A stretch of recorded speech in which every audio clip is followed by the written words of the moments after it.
د عملګری تپوس کوي چې زه ایسی ګانو والا استاد سره کار کوم. نو منګه چې کله یو ایسی سمول لاړ شو هغه کې یو وایر خرابي او تار خرابي. نو منګه دوه کسان لاړ شو موټر سایکل باندې هغه تار راړو. نو مالک منګله د موټر سایکل پیسې نه راکې. نو منګه داسې وکړو چې هغه کې مثال په توري بل یو پرځې کې پیسې ډروي.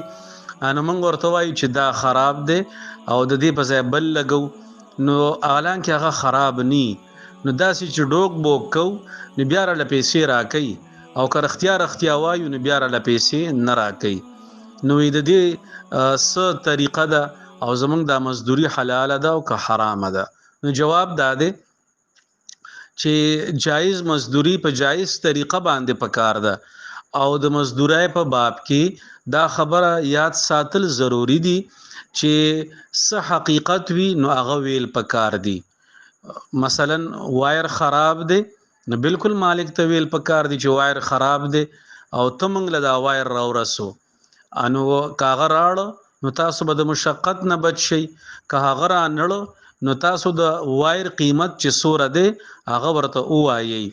که هغه درنه تپوسو کی او د خپل د تلو راتلو خرچه خپل مزدورای کې جمع کړي.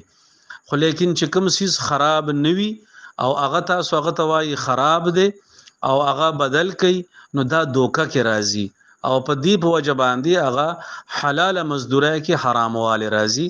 نو دغه نزان ساتل پکار دي او تاسو کوشش وکړئ چې داسې استاد سره ځان اٹیچ کړئ چې هغه ایماندار وي. نو کاغه لګي پیسې ګټي الله تعالی باغی کې تاسو له برکت اچي. او که په دې ډوک بوک باندې ډېرې پیسې ګټلې شي یو هغه کې د حرام والی امیزش راځي او دویم نمبر هغه کې برکت او سکون هم نويږي.